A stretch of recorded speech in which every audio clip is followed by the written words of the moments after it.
Coucou, c'est moi, Coco Ciné.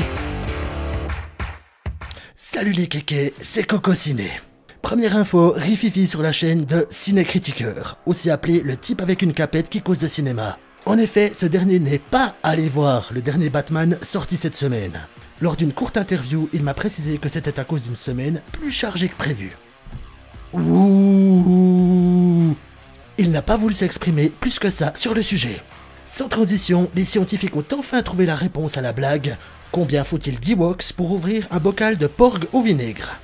Il s'agit de...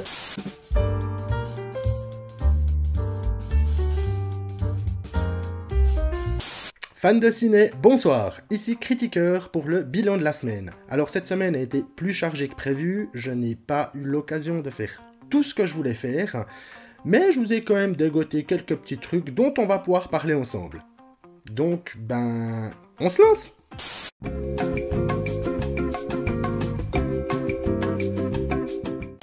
Cette semaine, j'ai eu l'occasion de revoir le film Us de Jordan Peele. Alors si vous ne connaissez pas ce réalisateur, je vous invite grandement à le découvrir. Il a notamment été à la direction de Get Out, qui est sorti en 2017, et qui est un film incroyable, et le film Us, sorti en 2019, qui nous raconte l'histoire d'une famille en vacances qui se fait attaquer par ses doubles. C'est un réalisateur qui aborde des thèmes qui sont extrêmement sérieux et les aborde de manière magistrale. Et bien que je trouve que Us soit en deçà de Get Out, que ce soit au niveau de l'écriture ou au niveau de la mise en scène, ça reste un film qui est extrêmement prenant, qui fout passablement les miches et qui est extrêmement intéressant à voir. Donc si vous ne connaissiez pas le réalisateur Jordan Peele, découvrez-le, que vous aimiez le genre horrifique ou non, c'est vraiment un réalisateur à suivre. On aura d'ailleurs l'occasion d'en reparler un peu plus tard dans cette vidéo. Vous vous sentez déprimé et pensez que votre vie n'a aucun sens? Oui! Démarrez une cure de cinétamine. Cinétamine, ce sont des vitamines vous permettant de développer votre intérêt pour la culture ciné et télé. Après seulement 2 semaines de traitement, les choses vont déjà nettement mieux, non? Ouais, clairement, ça fonctionne.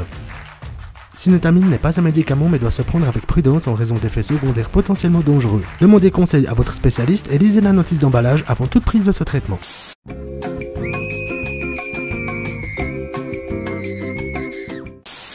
Cette semaine, j'ai également eu l'occasion de revoir le film Scary Stories d'André Øvredal.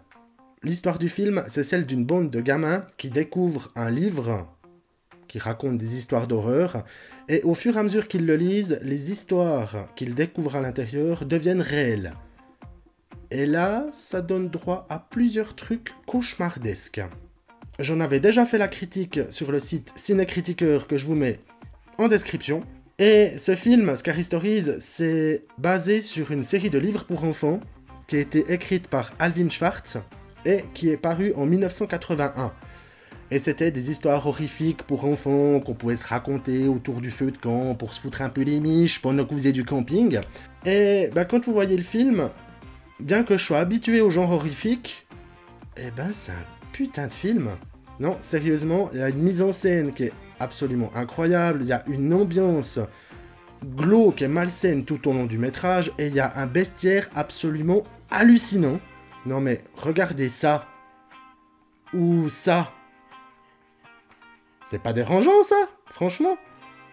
Et le tout c'est enrobé dans une réalisation soignée où le réalisateur de Gendo Identity, il arrive vraiment à nous coller mal à l'aise et nous coller les miquettes. Donc si vous ne connaissez pas ce film, je vous le conseille, ne serait-ce que pour le bestiaire qu'il y a dedans. Et ça reste un film d'horreur qui est extrêmement bien soigné et qui, étonnamment, vu que c'est issu de livres pour enfants, arrive plus à donner une impression de mal-être que de nombreux autres films d'horreur qui pourraient traiter du même sujet. Et puis c'est bonnard à regarder, tranquille, autour d'un bon vieux feu de camp.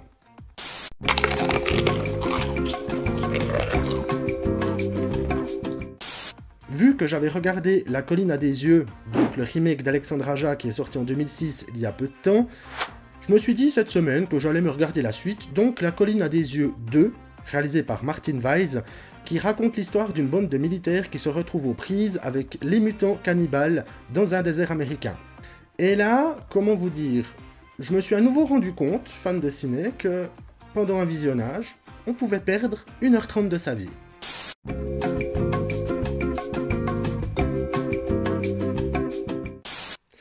Je vous avais bien dit qu'on reparlerait de Jordan Peele dans cette vidéo. Oui, parce que le monsieur, il nous a prévu un nouveau film pour cette année, avec une sortie prévue en août, et dont le titre est Nope. Ouais, c'est Nope. Et quand on voit la bande-annonce de ce film, ça sent un peu l'extraterrestre, mais avec un réalisateur comme celui-là, on est sûr de rien. Il a réussi par le passé déjà à nous bluffer sur beaucoup de points. Donc on attend avec impatience août 2022 pour découvrir ce nouveau film. Et franchement, rien que de retrouver Daniel Kaluuya au casting, rien que ça vaut déjà l'os. Donc grosse impatience sur la sortie du prochain Jordan Peele. Marvel continue ses sorties avec cette année pour le mois de mars un certain Morbius, dont on retrouve Jared Leto dans le rôle titre. Morbius, c'est en fait un anti-héros vampirique qui déambule dans l'univers Marvel. Et là, ça va être extrêmement intéressant de voir comment ils ont réussi à nous pondre le truc. Est-ce que ça aurait un rapport avec la scène post-générique qu'on a dans Les Éternels? Réponse au mois de mars. Donc ce mois-ci. Donc très bientôt.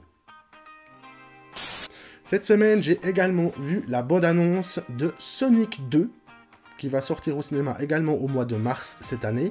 Or, le premier film était sympathique, hein, c'était une bonne transposition de l'univers de Sonic au cinéma.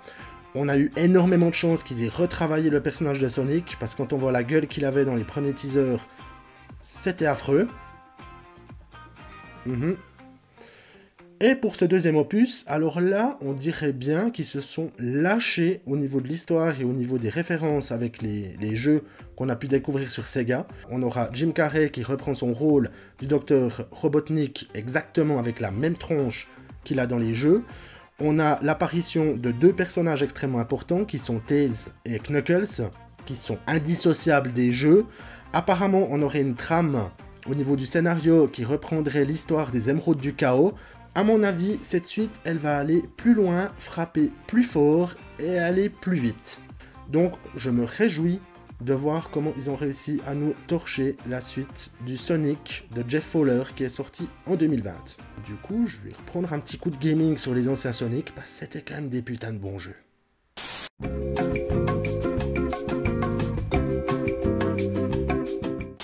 Et voilà, fans de ciné, c'est tout pour cette semaine.